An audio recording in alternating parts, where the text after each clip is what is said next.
เอายังใส่เทคนิควิลเลียม%R ตอนนั้นแม่นตัวเองใช้ตอนนั้นอยู่แต่ว่าอันนี้มีคนใช้หลายแล้วอันนี้ก็ขอเปลี่ยนอันนี้มันใช้เทคนิคตัวนี้ตอนนี้อ่าตอนนี้ผมก็ใส่ตัวนี้จะเป็นเทคนิคอันนี้เด้อ volatility index ตัวนี้เด้อในการเทรดของข่อยเนาะอันนี้จะโครงข่าวโอเคค่อนข้างแบบกวนว่าอาจารย์เนาะเดี๋ยวรอบนี้จะเป็นการขึ้นมาแชร์โปรเจกต์ของข่อยเด้อใครที่ว่าว่างเนาะใครที่ว่ายังรับความเสี่ยงได้ก็ลองเข้ามาศึกษาเบิ่งเนาะหรือว่าเข้ามาเทรด demo นำกันก็ได้เนาะบางคนก็ลองเทรดเบิ่งก็ได้เนาะก็บ่แนะนำว่าเราจะพาหาเงินดอกเนาะแต่ว่าอันนี้เป็นการเก็บกำไรของตัวข่อยแล้วจะมาแบ่งปันให้ว่าจุดนี้ค่อนเข้าจุดนี้บ่ค่อนเข้าส่วนในงบ500ของข่อยก็จะเก็บบ่น้อยนึงเนาะบ่เก็บหลายเนาะบ่เก็บหลายงบน้อยนึงบ่เก็บหลายเนาะแม่โอเคเนาะเดี๋ยวเราจะขอเริ่มกันเนาะก่อนอื่นหมดสบายดีทุกคนเลยนะสบายดีทุกคนเลยเดี๋ยวค่อยจะมาแนะนำการนำใช้เทคนิคตัวนี้โอเคสบายดีทุกคนนะสบายดีทุกคนเนาะอาจารย์10%ว่าฮะว่าจังได๋ก็อาจารย์เก็บ10%ว่ามื้อนี้ว่าคันสิเว้าเนาะอันนี้จะบ่เป็นเป้าตายตัวเด้อว่าตลาดงามจะเก็บหลายถ้าตลาดบ่งามก็อาจจะเก็บน้อยเอาสำหรับตัวข่อยแต่ว่าอันนี้แต่บ่เก็บแบบเป้าตายตัวเลยแล้วแต่ตลาดว่าสิซะแล้วแต่ตลาดเลยเดี๋ยวเราจะเอางบมาเพียงแต่500เด้อแต่ว่าบ่ให้ขาดครับอาจารย์ครับเลยโอเคเดี๋ยวเข้ามาหน้ากระดานเทรดเด้อตอนนี้โอเคเนาะเข้ามาหน้ากระดานเทรดเลยเดี๋ยวขอเบิ่งกราฟก่อนกราฟวงนี้เนาะในกราฟของ XRP นี่ถือว่ามีจงใส่ยาวแฮงถือว่าเทลงมาก็งามอยู่เด้แต่ว่าอันนี้จุดนี้ค่อนข้างก็อยากผันผวนเด้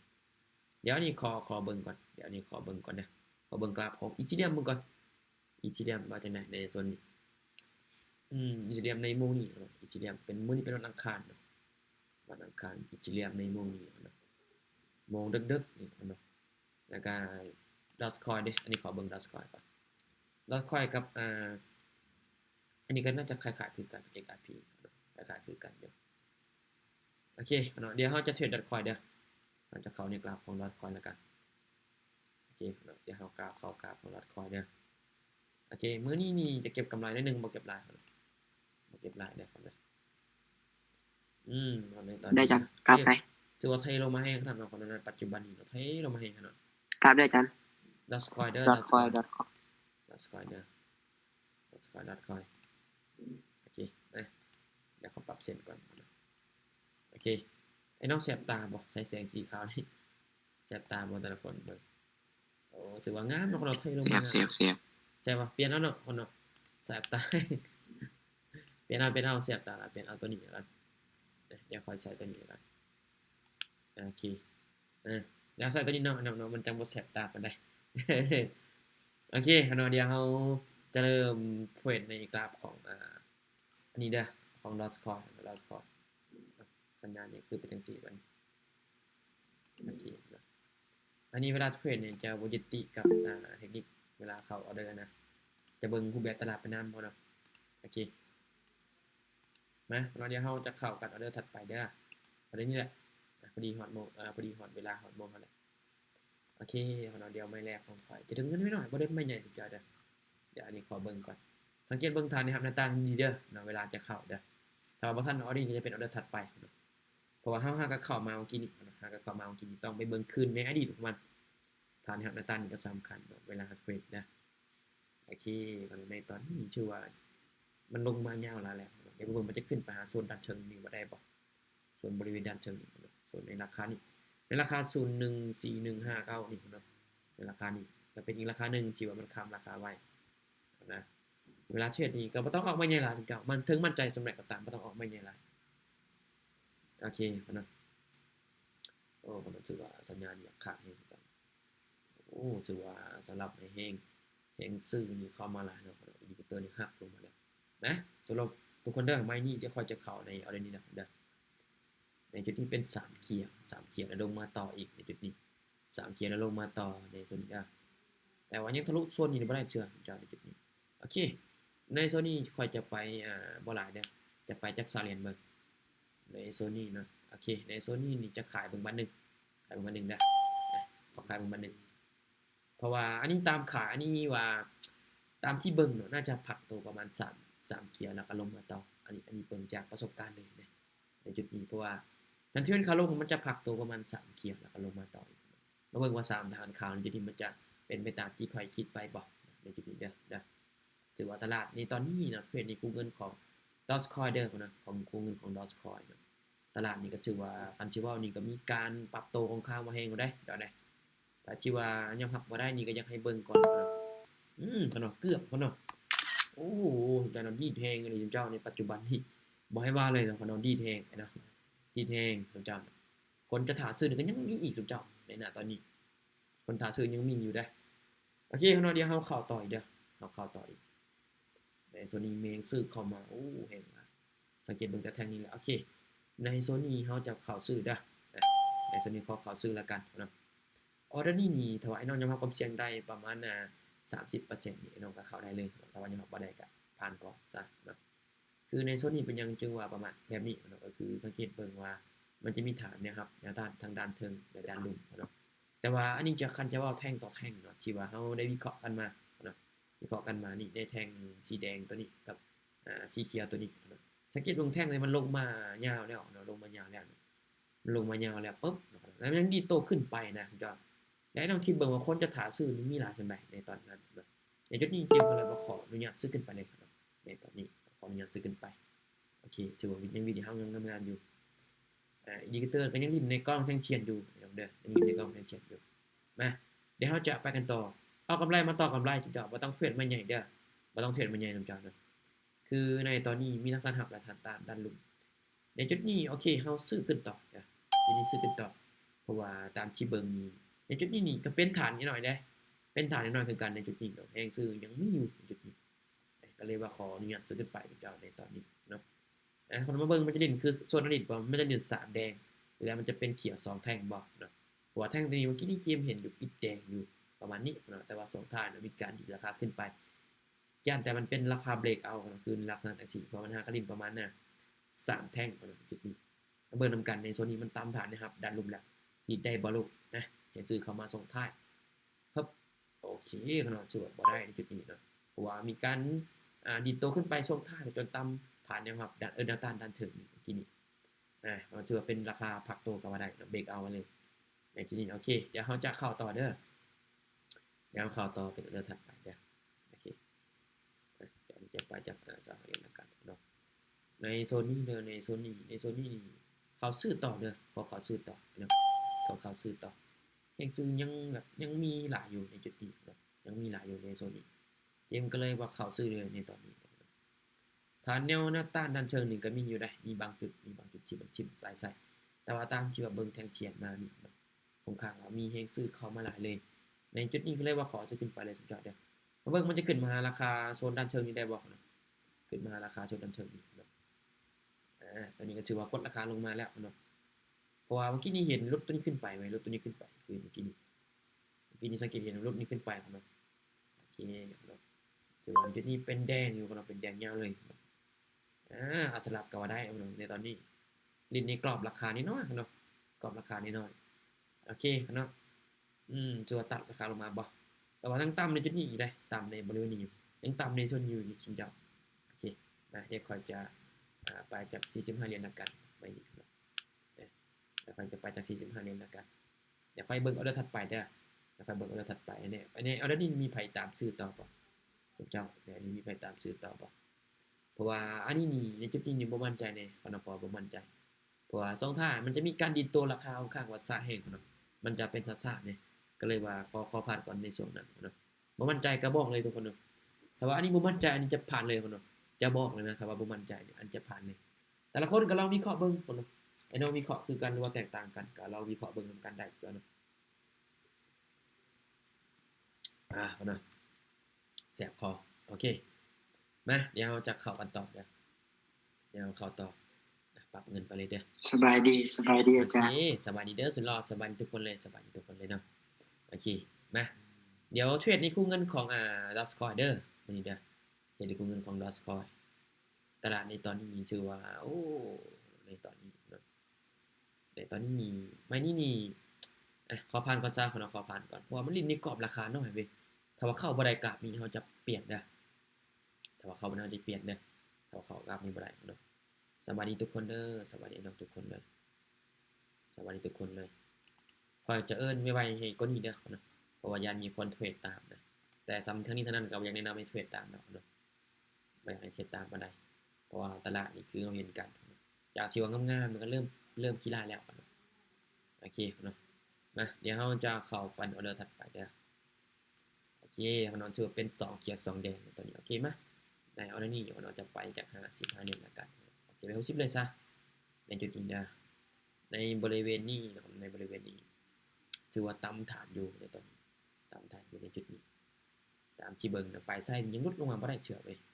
ปลายไส้นี่ก็เป็นฐานคือกันได้ปลายไส้นี่จังแต่ว่ายังลงมาบ่ทันจำเทื่อในจุดนี้เนาะโอเคในโซนนี้มาเฮาขายต่อเลยขายลงมาเด้อในจุดนี้ขายลงมาขายลงมาเลยในโซนนี้เด้อเพราะว่าอันนี้เห็นว่ายังลงมาบ่ทันสุดเชื่อเนาะในโซนด้านลงนี่โซนบริเวณด้านลงนี่เนาะคือควอนติตีเส้นสีขาวว่านี่แหละในตอนนี้ก็ยังลงมาบ่ทันจำเชื่อก็เลยว่าเขาขายลงมาต่อเด้อบวกกับอีดิเตอร์นี่ก็ฮักขึ้นไปแล้วเนาะถือว่าตัดแท่งเทียนกันขึ้นไปแสดงว่าคนท่าขายนี่ยังมีอยู่ส่วนเจ้าในออเดอร์นี้เนาะนะในโซนนี้มันจะนิ่งนี่เฮาได้บ่เนาะสุดท้ายเนาะคือบางกี้นี่ก็ดีเนาะดีแดงอยู่แต่ว่ายังปิดเขียวเนาะไม้แรกของเฮายังปิดเขียวอยู่เจ้าโอเคสวัสดีทุกคนเด้อสวัสดีทุกคนที่เข้ามาใหม่เนาะนะถือว่าเฮายังมีกำไรอยู่ในณปัจจุบันนี้เนาะมีกำไรอยู่ในณปัจจุบันนี้โอเคเนาะเดี๋ยวเฮาจะเข้ากันต่ออีกเด้อไอ้น้องพยายามสังเกตเบิ่งแท่งเทียนและนะครับในตาไอ้น้องเด้อเฮาต้องพยายามสังเกตเบิ่งทำความเข้าใจกับมันเลยคือในณตอนนี้นี่ถ้าว่ายังรับความเสี่ยงบ่ได้นี่เฮาบ่ต้องเข้าก็ได้คือตอนนี้นี่อีกอย่างเนาะ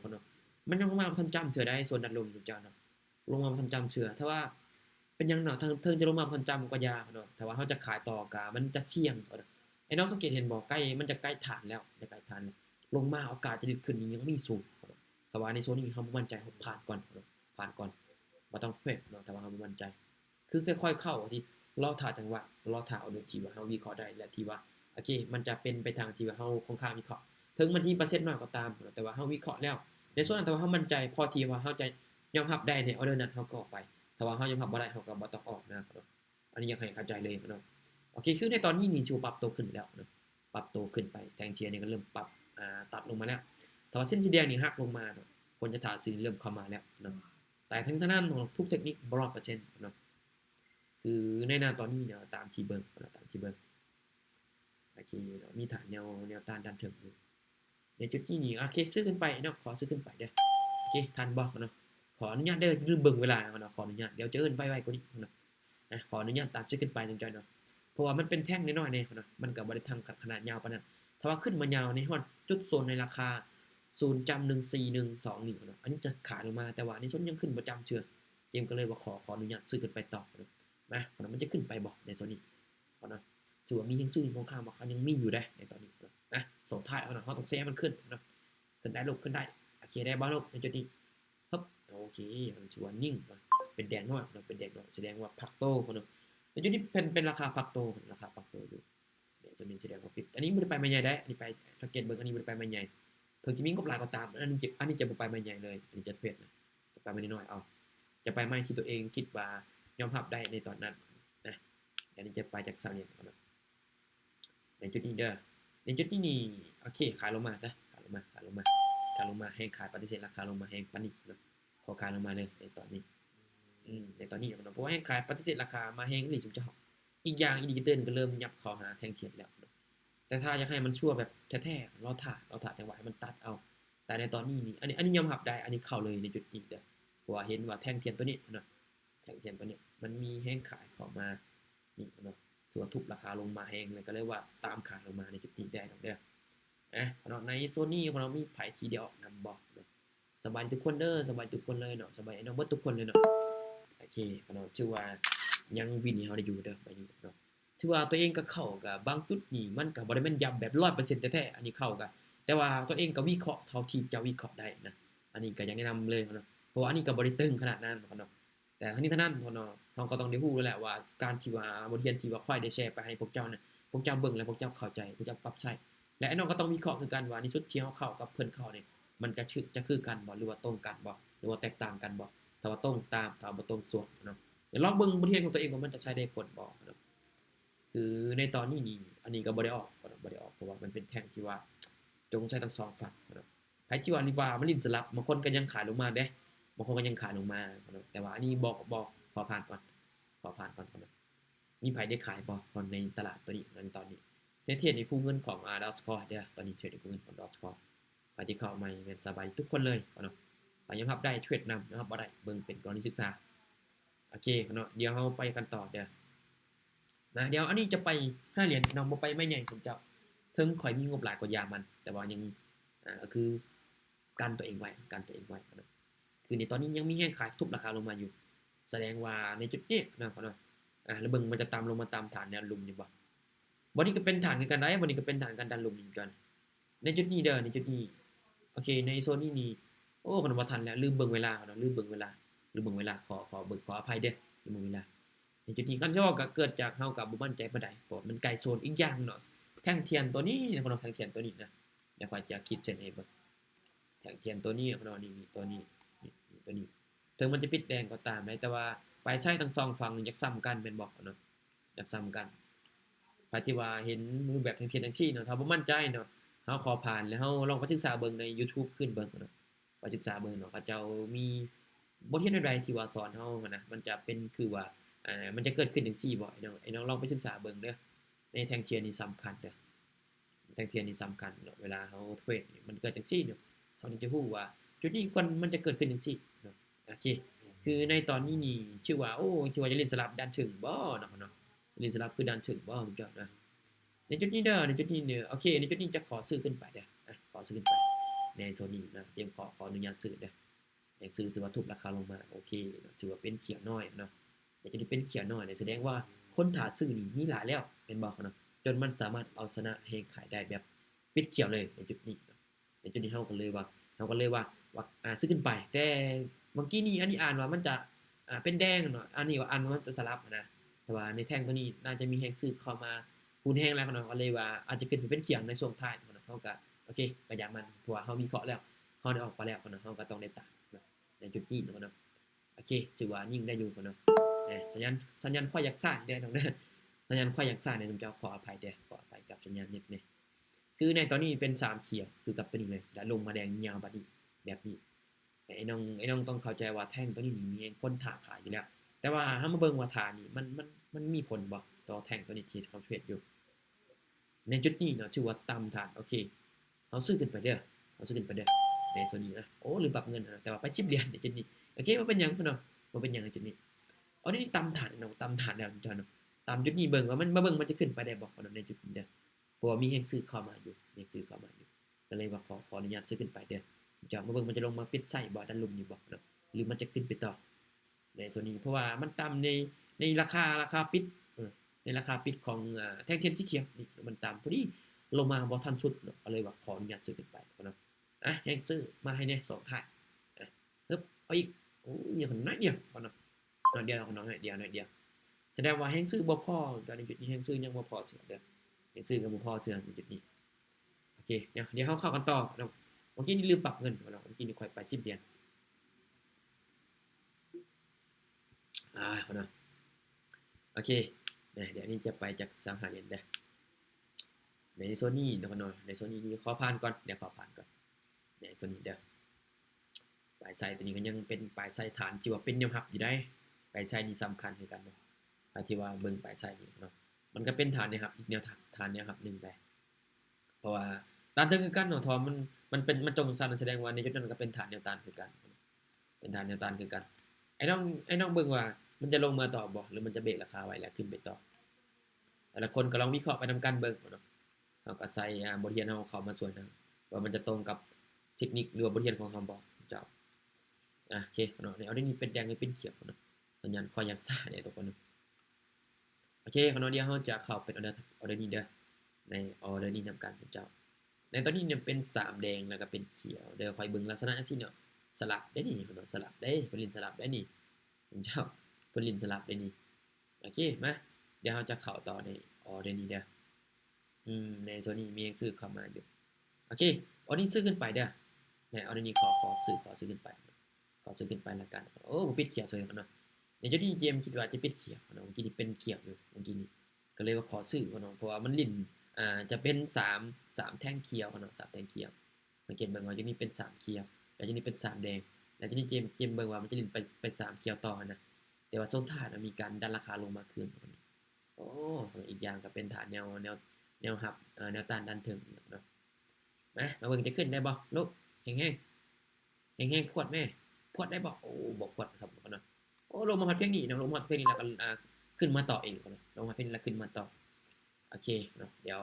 อันนี้ขอปรับเงินนะขอปรับเงินก่อนเนาะขอปรับเงินก่อนเดี๋ยวขอปรับเงินค่อยๆเดินทุกคนค่อยๆเดินนะบ่ต้องมาใหญ่ก็ได้ค่อยๆเดินก็ได้คือในณตอนนี้นี่ชื่อว่าขึ้นเป็นเขียวอยู่ได้ในจุดนี้เนาะทั้งเทียนนี่ก็เริ่มยับเข้าหานี่แหละเนาะในจุดนี้นี่อันนี้ขอผ่านก่อนซะนะขอผ่านก่อนเด้อเพราะว่ามันติดในส่วนพวกนี้อยู่อันนี้จะเบิ่งว่าถ้ามันหลุดออกจากโซนพวกนี้นะนี่โซนพวกนี้ที่มันกำลังลิ้นอยู่นี่เจมเชื่อเลยว่ามันน่าจะทุบราคาขึ้นไปต่อเพราะมันลงมาหลายแล้วเด้ตามที่เบิ่งนี่เนาะนี่มันก็ขึ้นแล้วมันลงตอนนี้เนาะมันลงตัวนี้ทุกเจ้าเนาะเพราะว่าถ้าก็ขึ้นในช่วงบางนี้ช่วงละพวกนี้นะขึ้นแล้วมันตามพวกนี้แล้วมันลงมาต่อมันตามพวกนี้มันลงมาต่อโอเคเนาะโอเคเดี๋ยวอันนี้ก็พอเข้าใจอยู่เดี๋ยวเราจะเข้าเป็นออเดอร์ถัดไปเด้อเด้อสำหรับในการเทรดนี่ทางเทียนก็สำคัญอินดิเคเตอร์เพียงแต่เป็นตัวช่วยให้เราจะวิเคราะห์ซื่อๆเนาะมันก็บ่ได้แบบเสมอไปเนาะอันนี้จุดนี้เนาะเป็น3เป็น2แดง2เขียวจนจุดนี้เป็น2เขียวแล้วลงมาต่ออีกในจุดนี้โอ้ในโซนนี้เด้อมันในโซนนี้เด้อโอเคในโซนนี้เนาะโอเคในจุดนี้นี่จะขายลงมาเด้อขอขายลงมาเด้อขอขายลงมาต่อจากในโซนนี้อันนี้ขายเนาะเพราะว่าแห้งขายยังมีอยู่แห้งขายยังเข้ามาอยู่ในจุดนี้ในจุดนี้เฮาเลยว่าตามขายเพราะว่าแห้งขายนี่ถือว่าคืนกินแท่งนี่สุดยอดเนาะแห้งขายทุบราคาลงมาแฮงขนาดเนาะทุบราคาจนคืนกินแท่งตัวนี้เนาะแสดงว่าคนถากขายยังมีอยู่คนยังมีหลายอยู่ปลายไส้ดันลุ่มนี่ก็ยังอยู่ห่างอยู่ได้ปลายไส้ที่มันเคยลงมาเนี่ยเนาะนี่เนาะยังอยู่พี่อยู่เนาะอยู่ดันลุ่มนี่สุดยอดอยู่ดันลุ่มนี่สุดยอดเลยอยู่ดันลุ่มนี่เนาะในโซนนี้เนาะวินนี่เฮางามๆได้อยู่เนาะจุดนี้โอเคเนาะไผที่ว่าตามเนาะก็อย่าลืมบริหารต้นทุนตัวเองเด้ออย่าลืมบริหารต้นทุนเจ้าของไปนำสุดยอดเนาะโอเคชื่อว่าตัวนี้นี่เฮาก็ยังบ่ทันได้ขาดทุนอยู่กำไรมาแล้วเนาะกำไรมาแล้วโอเคเดี๋ยวเฮาจะไปกันต่อเฮาจะไปกันต่อไอ้น้องพยายามสังเกตเบิ่งตลาดคือตลาดตัวนี้ไอ้น้องเห็นว่ามันขึ้นไปอยู่ในโซนนี้แต่ว่าเพราะว่ามันหากระเทลงมานะมันขึ้นไปฮอดที่พึ่งแล้วมันเทลงมาต่อแสดงว่าในจุดนี้จะเป็นจุดที่คนที่ว่าเทขาดแหละก็คือมันกำลังทำออทำไฮอยู่ในเนี่ยปัจจุบันนี้ทำออทำไฮกันขึ้นกันลงอยู่แต่ว่าตามที่เบิ่งน่าจะยังลงมาต่ออีกเพราะว่าอันนี้เราเป็นยังจึงว่ายังลงมาต่อเพราะว่าเห็นว่าคนในโซนด้านลมนี่โซนด้านลมเพราะว่ามันหากระเทขึ้นหากระเทขึ้นในพวกจุดนี้นะนี่จุดพวกนี้หากระเทขึ้นไปสนใจเนาะแสดงว่าก็ยังบ่ทันจำด้านลมเชื่อเนาะแล้วคนจะถาขายนี่ก็ยังมีเชื่อเด้อเดี๋ยวจะเป็นเข้าไปอันเดอร์ถัดไปในจุดนี้เป็น2แดง2เขียวในจุดนี้เด้อเป็น2แดง2เขียวสมเจ้าในตอนนี้เดี๋ยวเข้ากันต่อสมเจ้าในตอนนี้ชื่อว่านี่ก็ชื่อว่ายังมีกำไรอยู่ยังบ่ทันได้แบบเสียเถื่อนสมเจ้าเด้อค่อยๆเก็บกำไรเดี๋ยวนี้จะไปจัก5เหรียญแล้วกันค่อยๆเอากำไรมาต่อกำไรเนาะแม้ว่าไปทวิตไม่กินนี่ไป20เหรียญเนาะไม่แรกก็ไป20เหรียญลัตตาวินแต่ออเดอร์ที่2เนาะค่อยจะไป5เหรียญหรือว่า10เหรียญเนาะจะบ่ไปมาใหญ่เนาะในจุดนี้เด้อในจุดนี้ตามที่ตัวเองเบิ่งเด้อโอเคขายลงมาเด้อ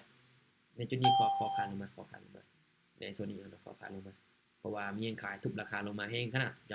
จนสามารถปิดแดงได้แท่งนี่เนาะคันเซลอาจจะเล่นเป็นคู่ก็ได้เนาะเป็นคู่ก็ได้สังเกตเบิ่งในโซนนี้บ่สมเจ้าสังเกตเบิ่งในโซนบริเวณนี้บ่นี่บริเวณนับตั้งแต่ในจุดนี้เนาะนับตั้งแต่บริเวณนี้เนาะมันลิ้นเป็น2คู่เนาะลิ้นเป็น2คู่เลยตอนนี้นะตอนนี้เห็นบ่เนาะมันจะเป็น2คู่อยู่ก็เลยว่าตามตลาดเลยเนาะตามคู่เลยเนาะเนาะยิงได้บ่ลูกโอ้ดีแท้ขนาดเนาะโอ้ตามจุดแดงแสดงว่าจุดที่นี่เป็นฐานที่ว่าแข็งแรงแล้วจุดนี้เนาะสังเกตเบิ่งปลายไส้ตัวนี้ชื่อว่าลงมาค่อนข้างว่าคือกันเลยเนาะคือกันเลยดีขึ้นไปช่วงท้ายเนาะโอเคเนาะในจุดนี้ชื่อว่ามีแฮกซื้อเข้ามาแล้วเนาะแฮกซื้อเข้ามาแล้วในณตอนนี้โอ้ถือว่าปรับเปลี่ยนแล้วปรับเปลี่ยนแล้วเด้อในตอนนี้น่าจะยกตัวกันขึ้นไปต่อยกตัวกันขึ้นไปต่อแล้วแต่ในจุดนี้นี่อันนี้ขอเบิ่งก่อนจ้ะเพราะว่ามันมีแฮงขายเข้ามาอีกเนาะมีแฮงขายเข้ามาอีกในจุดนี้อันนี้ขอเบิ่งก่อนแฮงขายเข้ามาพอดีหยุดในราคานี่เนาะหยุดในราคานี่ในราคา 01484นี่จุดในราคานี้เดี๋ยวขอเบิ่งว่ามันเป็นฐานในจุดนี้มันก็ยังแบบทะลุขึ้นไปแบบบ่ทันชัดเจนเทื่อเนาะก็เลยขอผ่านเอาเลยในจุดนี้บ่มั่นใจอันนี้บ่เทรดเนาะขอออกขอผ่านเลยซะท้ายที่ว่าเข้าเนาะไอ้น้องพยายามเบิ่งอดีตเบิ่งแล้วก็เบิ่งแทงเทียนนำบ่เห็นว่าได้จังหวะแล้วจะเทรดตามความรู้สึกเลยแล้วเนาะคือเฮาจะเทรดตามความที่ว่าเฮาก็คือเฮาจะคิดไปก่อนว่ามันจะเกิดจังซี่เฮาเทรดตามที่ว่าเฮากำลังเห็นอยู่ไอ้น้องพอเข้าใจบ่เทรดตามที่ว่าเฮากำลังเบิ่งอยู่ในปัจจุบันนี้เฮาเห็นมันเป็นจังซี่เนาะเฮาเทรดตามมันเนาะและเฮาต้องเบิ่งเฮาจะคิดว่าในอนาคตข้างหน้านี้จะเกิดจังซี่เพราะมันยังบ่ทันเกิดแต่ว่าเฮาคิดไปก่อนแล้วโอกาสที่จะพลาดนี่ก็ยังมีหลายเนาะไอ้น้องต้องสังเกตเบิ่งดีๆเด้อทางเขียนคือในตอนนี้นี่ถือว่าโอ้ค่อนข้างว่าใกล้ฐานแนวครับด้านลุ่มเหมือนกันอันนี้ขอผ่านก่อนขอผ่านก่อนมันใกล้ฐานแนวด้านลุ่มพอมันเกิดลงมาแล้วมันต่ำนะมันต่ำที่มันขึ้นไปจังจ้าเนาะมันต่ำนั่นนี่บ่นี่มันขึ้นไปอันนี้ขอเบิ่งก่อนซะนี่ขอเบิ่งก่อนบ่มั่นใจในตอนนี้ได้ไปที่ว่าออกแนวได้ดีมีคนสิซื้อบ่เจ้ามีไผซื้อต่อบ่หรือมีไผขายนี่นะตอนนี้เจ้าเด้อเวลาเก็บกำไรบ่ต้องเอาหลายก็ได้เจ้าเวลาบ่ต้องเอาหลายอันนี้ถ้าว่าเทรดเนาะถ้าว่าพลาดเนี่ยอันนี้ก็จะพักคือกันถ้าพลาดหลายเกินไปแต่ว่าตอนนี้นี่ขอยังคุมกำไรและคุมเกมได้อยู่เนาะคุมต้นทุนว่าคุมตัวเองได้อยู่เนาะก็ถือว่ายังไปได้อยู่เนาะนะเดี๋ยวมื้อนี้ค่อยจะไปไม่น้อยเดี๋ยวบ่ไปไม่ใหญ่จุ๊เจ้าเพราะว่าค่อยมีกำไรแล้วเนาะโอเคเดี๋ยวค่อยจะเทรดไปไม่น้อยเอาเจ้าบ่ต้องไปไม่ใหญ่เดี๋ยวอันนี้จะไปจาก8 5จำ25แล้วกันจุดนี้เด้อตามที่ว่าอันนี้เห็นเนาะตามที่ว่าอันนี้เห็นมีแห่งขายเข้ามาในแท่งนี้โอเคในโซนนี้นี่เจมขอซื้อขึ้นไปเด้อขอตามตลาดสลับเนาะเพราะว่าเห็นมันเล่นสลับอยู่ในตอนนี้ก็เลยว่าขอซื้อขึ้นไปในตัวนี้เด้อนะขอตามสลับเลยอีกอย่างเนาะก็ลงมาตามตัวนี้นะลงมาตามในตัวนี้นะคันเชื่อว่าเนาะแท่งตัวนี้ยังเอาบ่สามารถที่จะเอาชนะแท่งซื้อตัวนี้ได้เนาะในจุดนี้ก็เลยว่าขออนุญาตซื้อก่อนเนาะมาเบิ่งนำกันในช่วงฐานน่าจะเป็นเขียวอยู่น่าจะเป็นเขียวหน่อยแต่ว่าวินให้ได้อยู่นะเพราะว่าตามฐานอยู่ด้านลมนี่สังเกตเห็นบ่มันตามฐานอยู่เจ้าตามฐานอยู่ในจุดนี้นะนะคนในโซนนี้น่าจะเป็นเขียวนิดหน่อยเอาอยู่เด้อได้ลงยิงก่อนเด้อโอ้คนส่งท้ายถือปรับราคาลงมาขึ้นลงส่งท้ายลงครับลงมาขึ้นจังชื่อว่าอันนี้เทรดก็บ่ได้ไปไม่ใหญ่สังเกตเบิ่งค่อยเทรดนะค่อยจะเอากำไรมาต่อกำไรพุ่นเนาะบ่แม่นว่าได้ไปไม่แรกเนาะ20เหรียญแล้วก็ไปไม่ที่2ก็20อีกไอ้น้องบ่ต้องเฮ็ดจังซั่นเพราะว่าถ้าเฮาพลาดมันจะคุณเงินหลายแม่นบ่คือจากที่ว่าเฮาไปที่จากสมมุติว่าเฮาไป20เหรียญแล้วเฮาลองลดลงมาอยู่ไม้ที่2เฮาไปอยู่5เหรียญบ่หรือว่า9เหรียญบ่เนาะหรือว่า3เหรียญบ่เฮาลองลดลงมาอีกเนาะลักษณะว่าเฮาเทรดอย่าเอาต้นทุนมาต่อเอากำไรนะก็คือมันติดแม่นอยู่ของเฮามีต้นทุนอยู่สมมุติว่าคือข่อยน่ะมีต้นทุนอยู่500แต่ว่าข่อยไปไม่แรกเนาะ20เหรียญถ้าว่าวินเนาะข่อยก็จะลดลงมาอีกเนาะถ้าว่าวินก็โอเคจะเบิ่งใหม่แล้วจะจอบเอาอีกจังหวะนึงบางทีก็จะไป20เหรียญอีกเหมือนกันเนาะได้กำไรบ่เป็นหยังเพราะว่าข่อยจะเบิ่งตลาดในช่วงที่ข่อยวิเคราะห์อยู่ว่ามันจะเข้าได้อีกบ่ต่อไปนะอันนี้จะรู้เลยว่าถ้าว่าเข้าบ่ได้นะอันนี้จะรู้เลยอันนี้จะเบิ่งก่อนแล้วทดสอบตลาดก่อนไม่ที่ออกไปนะไม่ทีแรกนะแต่อันนี้ก็พอเข้าได้อยู่คือในตอนนี้นี่อันนี้ไปเมื่อกี้นี่5กับจำ25นะโอเคแม่นี่ข่อยจะยอมรับความเสี่ยงประมาณนี้เดี๋ยวจะไป15เลยละกันเนาะวันนี้จะไป15เลยละกันเด้อโอเคเนาะในจุดนี้เด้อในจุดนี้ชื่อว่ามีแห่งขายกดราคาลงมาอยู่ได้แต่ว่าตามที่ตัวเองเบิ่งแห่งขายกดราคาลงมาอยู่ในตอนนี้เด้อในตอนนี้โอเคในจุดนี้เฮาขายลงมาต่อเด้อให้น้องขอขายลงมาต่อเด้อในส่วนนี้เตรียมขออนุญาตขายลงมาโอ้แห่งซื้อราคาขึ้นไปเนาะแห่งซื้อราคาขึ้นไป2ท้ายเนาะในจุดนี้เนาะตลาดนี้เริ่มไอ้น้องเริ่มสิได้แล้วสังเกตเบิ่งบ่เนาะสังเกตเบิ่งบ่มันเริ่มเป็นแท่งน้อยๆเนาะมันเริ่มเป็นแท่งน้อยแล้วเฮาวิเคราะห์ก็ค่อนข้างว่าใส่ก็คิดหลายแน่เนาะแล้วก็ใส่วิธีการนี่ก็หลายแน่เนาะเพราะว่ามันต้องได้รอท่าจังหวะนะมันต้องได้รอท่าจังหวะต้องรอท่าโซนเอาจบมาเบิ่งนำกันในโซนนี้มันจะลงมาได้บ่เพราะว่าอันนี้เฮาขายลงมาแล้วเพราะว่าเมื่อกี้นี้มันเป็นแดงอยู่เด้มันเป็นแดงแล้วมาเบิ่งมันจะทุบราคาลงมาได้บ่โอเคถือว่าบ่ได้ในจุดนี้โอเคเนาะถือว่าในตอนนี้นี่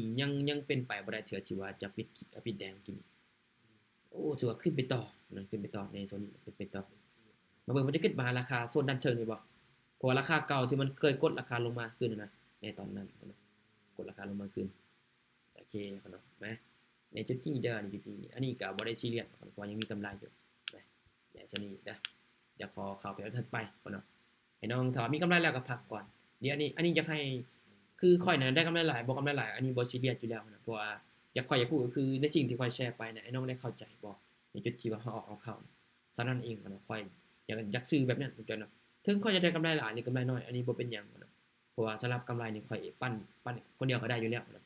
เพราะอันนี้ก็ยังมีต้นทุนอยู่นะแต่ว่าสำหรับทั้งนี้ทั้งนั้นข่อยอยากแบ่งปันให้กับไอ้น้องที่ว่าเข้ามาในมีตติงนี้เนี่ยเบิ่งว่าจุดนี้นี่มันเป็นหยังเนาะมันจึงว่าเพิ่นออกไปแล้วมันวินเนาะเป็นหยังจึงว่าออกไปแล้วบ่วินมันเกิดจากหยังไอ้น้องก็ทำความเข้าใจเบิ่งไปนำกันเลยอันนี้ก็จะอธิบายไปนำแล้วเนาะวันนี้ก็มีสาเหตุอยู่แล้วที่ออกไปอันนี้มีสาเหตุอยู่แล้วเนาะโอเคมาเดี๋ยวเราจะเข้าเดี๋ยวนี้เนาะเดี๋ยวนี้ขอเข้าเดี๋ยวนี้เด้อในจังหวะนี้เด้อในจังหวะนี้เนาะ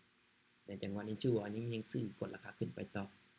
กดราคาขึ้นไปต่ออยู่ในตอนนี้เด้อในตอนนี้ก็มีแฮงขายอยู่ได้ด้านถึงมีฐานแนวต้านด้านถึงเนาะส่วนนี้อยากขายหรือว่าฐานเนี่ยเดี๋ยวขอผ่านก่อนเดี๋ยวเราจะรอจังหวะเอาเนาะรอจังหวะเอาในโซนนี้นี่ถ้าเราจะซื้อได้บ่เนาะก็ได้แต่ว่าฐานนี่เจ้าเนาะสังเกตเบิ่งฐานในจุดนี้เนาะกับปลายไส้นี่ก็เป็นฐานกันเนาะปลายไส้นี่มันเป็นฐานคือกันบ่แม่นว่ามันทะลุตัวนี้ขึ้นไปแล้วมันบ่สามารถที่แบบจะตามในโลกมาได้ไอ้น้องสังเกตเบิ่งในจุดนี้แม่นี่ก็เป็นฐานคือกันเนาะไอ้น้องต้องทำความเข้าใจกับฐานในหน้าต่างใหม่เด้อถ้าที่ว่ายังเบิ่งบ่เป็นเนาะโอเคตอนนี้ถือว่ายังขึ้นไปต่อเนาะยังขึ้นไปต่อในตอนนี้เดี๋ยวเราจะเข้าในออเดอร์ถัดไปอีกนะเดี๋ยวอันนี้แหละเดี๋ยวเบิ่งนำกันในจุดนี้เด้อมันจะเป็นเขียวหรือเป็นแดงคุณจอดในตอนนี้ถ้าว่าขึ้นไปด้านเชิงนี้เนาะขึ้นไปด้านเชิงนี้การที่ว่าจะกดราคาลงมาหลายนี่โอ้บอกเลยคุณจอดเนาะเดี๋ยวเราถ่ายจังหวะเด้อเราถ่ายจังหวะเอาเนาะในจุดนี้เบิ่งจะขึ้นไปบ่โอเคเราขึ้นไปยาวขนาดเนาะขึ้นไปยาวแฮงในจุดนี้เด้อในจุดนี้โอเคในจุดเดียวนี่ขายลงมาเด้อในส่วนนี้ขายลงมาเนาะขอขายลงมาเด้อในส่วนนี้ขอขายลงมาโอ้เนาะขึ้นยาวแท้เจ้าในเอาเดี๋ยวนี้ทุกคนเนาะ8มัดแล้วคนเนาะ8มัดอันเจ้าในจุดโซนนี้คนเนาะโอ้คนเนาะจะทะลุฐานนี่เว้ยสัญญาณนี่อยากซ่าเลยคนเนาะเมื่อกี้นี่เห็นยังอยู่ในบริเวณอยู่เลยว้าคนเนาะทะลุขึ้นไปเลยทุกคนเนาะโอ้โหโอ้คนเนาะ8มัดเลยคนเนาะบายโซนขนาดปิดซื้อขนาดปิดขายนี่ยังเนาะโอ้คนเนาะโอ้คนเนาะโอ้ป๋าแทงเสาไฟดีนี่สุดยอดเนาะดอทสควอร์ตัวนี้ขึ้นแรงขนาดสุดยอดเนาะสุดยอดคนเนาะขึ้นแทงเดียวเลยอาจารย์เลยขึ้นพี่เดือว้าวคนเนาะมาในจุดนี้เนาะในจุดนี้เด้อขายในจุดนี้ขายลงมาเด้อมันใจอยู่ขายลงมาขายลงมาเด้อยินเด้อขายมันน่าจะเป็นราคาเบรกเอาไว้อยู่นะน่าจะเป็นราคาเบรกเอาไว้เลยในจุดนี้เนาะเจ้าเนาะคุณเจ้าสังเกตเบิ่งว่าในโซนที่ว่าใครซื้อแต่จุดนี้เนาะคนเนาะถูก8มัดคนเนาะคู่คนเนาะในจุดนี้มามีไผขายบ่คุณเจ้าในโซนนี้เนาะมีไผขายบ่ในตัวนี้ไป70เหรียญเด้อไป70เหรียญคุณเจ้าในตอนนี้เนาะโอเคเนาะวินนี่งามคนในชุดนี้เด้อโอเคเนาะโอ้ยคนเนาะอย่าไปกลัวเจ้าในตอนนี้8เม็ดตัวเนาะเมื่อกี้นี่สังเกตเห็นบ่สวดขึ้นไปยาวขนาดเมื่อกี้นี่น้ำได้ขายบ่แม่นบ่ซื้อน้ำบ่ซื้อจะได้ขายบ่น้องเขามาศึกษาเพราะว่าน้องเทรดไปแล้วในช่วง 7:00 นกำไรเลยติกำไรแล้วบ่แม่นได้กำไรแล้วกำไรเกินแล้วเกินเป้าแล้วเนาะแบบว่าเฮาเกินเป้าแล้วเนาะกำไรเนาะถือว่าดีแล้วนะถือว่าพักผ่อนแล้วพักผ่อนถือว่าเป็นการดีแล้วน้องเทรดงบน้อยนะงบน้อยบ่น้องเทรดงบ2เดือนสังเกตเบิ่งจุดนี้น่ะเทรดขึ้นพวดพุ่นเนาะยัดสัตว์จวดเป็นเขียวยาว8มัดเลยพุ่นเนาะว่าจบแต่ว่าก็ชื่อในตอนนี้เฮากำไรได้แล้วเนาะก็ถือว่าได้หลายแล้วพุ่นเนาะกำไรนี้ถือว่าเนาะค่อนข้างมันหลายแฮงเก็บกำไรมื้อนี้เนาะถือว่ากำไรนี้ประมาณ50หรือว่า 20% ของต้นทุนที่ว่าเก็บประมาณนี้กำไรอยู่92เหรียญของงบ500เนาะถือว่าโอเคสำหรับในเฮาหลายแฮงนั่นแหละเนาะแต่ละคนก็อาจจะเบิ่งเป็นแนวทางก็เป็นการดีเนาะอินดิเคเตอร์นี่เนาะวัดสับสวดเจ้าเนาะอันตรายมันก็งามตามชื่ออันนี้เนาะเริ่มมันจริงน้องคือว่าคันอ้ายบ่สิเฮ็ดเฉพาะซ้อนนี่คนอื่นเขาอาจจะอินเลยนะ อย่าเด้ อย่าเฮ็ดจังซั่นเอาอินเด้อเนาะบ่แนะนำให้ได้บ่แนะนำให้ได้เอาอินเด้อเนาะโอ้เนาะแบบพิลึกเนาะทางนี้เนาะพิลึกแฮงเนาะนี่นะโอ้โอ้เนาะ8เม็ดเนาะมันขึ้นไปของข้างว่ายาวแฮงจังแทางนี้เนาะบ่ให้ว่าเลยเนาะแต่ว่าเขายังมีกำไรเนาะถือว่ากำไรได้หลายแฮงเนาะมื้อนี้สำหรับในการเทรดในรอบนี้ผมขอเดี๋ยวให้ยืมเบิ่งสเตตเมนต์การเทรดของเฮาเนาะนี่เนาะ เป็นการเทรดเนาะกำไรอยู่ที่100เนาะ150เนาะล่ะคิดว่าก็มีพลาดแหน่วินแหน่เนาะมีพลาดแหน่วินแหน่นี่คุณจังเนาะข้อยก็บ่ได้วินเสมอไปเนาะนี่เนาะมันก็มีพลาดก็มีได้มีเสียเนาะสำหรับการเทรดมันก็บ่ได้แบบว่าจะวินตลอดนะเนาะแต่ดีแต่ว่ายังเขายังมีกำไรอยู่เนาะสำหรับเทรดในรอบนี้เนาะถ้าที่ว่าเข้ามาศึกษาก็หวังว่าน่าจะได้บทเรียนไปนำเนาะแล้วหวังว่าจะแต่ละคนก็อาจจะเก็บกำไรไปเนี่ยก็ถือว่าบางคนที่เทรดนำก็น่าจะมีกำไรอยู่เนาะ สำหรับในรอบนี้เนาะข้อยก็จะแชร์บทเรียนประมาณนี้เนาะใครที่ว่าอยากเข้ามาศึกษาหลังๆก็สามารถเข้ามาศึกษาได้เนาะแต่อันนี้จะขอประมาณนี้เนาะเนาะเก็บกำไรตามเป้าแล้วอันนี้ก็จะพักเนาะแต่ละคนมีหยังอยากถามสามารถถามขึ้นได้เด้อเนาะสามารถถามเลยไอ้น้องสามารถถามเลยใครอยากถามเนี่ยสามารถถามได้เพราะว่าอันนี้กำไรตามเป้าแล้วเนาะบ่เก็บหลายเนาะโอเคเนาะขอบใจทุกคนที่ว่าเข้าร่วมเนี่ยมีแต่ละคนก็อาจจะบ่มีแหละคำถามแต่ละคนก็ออกหมดแล้วเนาะโอเคเนาะหวังว่าแต่ละคนก็อาจจะได้บทเรียนไปหลายเนาะ หวังว่าแต่ละคนก็จะเข้าใจในเรื่องที่แชร์ไปเด้อเนาะก็เข้าใจทุกคนล่ะที่ว่าเข้าร่วมในรอบนี้เนาะเดี๋ยวเราพอกันเนาะเนาะเดี๋ยวพอกันเดี๋ยวพอกันอีกทีนึงเนาะโอเคก็เนาะ thank you ทุกคนเด้อที่ว่าเข้าร่วมนี่เนาะ อาจารย์เทศ